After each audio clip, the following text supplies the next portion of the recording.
বাবা জাহাঙ্গীরের ফকিন্দি দরবার শরীফে যে আলোচনা হয় ইসলাম প্রত্যেকটা ধর্ম নিয়ে, আর বলবি বাবা জাহাঙ্গীরের হিন্দুও গয়া পারবো না, খ্রিস্টানও গয়া পারবো না, বৌদ্ধও গয়া মুসলমানও গয়া পারবো। হ্যাঁ, এমন একটা জায়গার লিগে দেখ আমাকে কিন্তু অনেক হিন্দু ভক্ত, আবার খ্রিস্টান ভক্ত, আবার বলবো।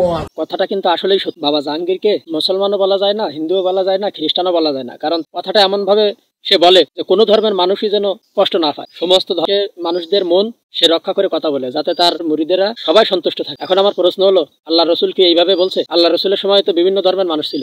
আল্লাহ রসুল কি সবার মন জোগায় কথা বলছে, নাকি ঠিক আল্লাহ তাআলা যেটা বলছে কোরআনে সেটাই বলছে? আপনি একটু চিন্তা করে দেখেন, সেটা হলো মূর্তি পূজা করা। এটা শিরক। শিরক এত বড় গুনাহ যা তওবা ছাড়া মাফ হয় না। তাহলে যারা শিরক করতেছে তাদের মন জোগায় কথা বলা, তার মানে আল্লাহ তাআলাকে রাগান্বিত করা কিনা? আপনার মন কি বলে এই ব্যাপারে কমেন্টে জানান।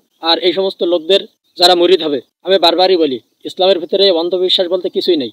ইসলামে যত হুকুম হাকাম আছে সবগুলোর দলিল আছে, দলিল ছাড়া কোনো কিছুই ইসলামে নেই। দলিল ছাড়া যেটা থাকবে সেটা হলো বেদাত। এই জন্য আপনারা অন্ধবিশ্বাস হয়ে কাউকে একেবারে সে যা বলবে তাই মানবো এরকম কারোর ব্যাপারে এরকম ধারণা রাখবেন না। চোখ কান খোলা রাখবেন, যত হুকুম হাকাম আছে দলিল সহকারে জেনে বুঝে তারপরে আমল করবেন। সমস্ত মুসলমানদের প্রতি আমার এই আহ্বান থাকবে।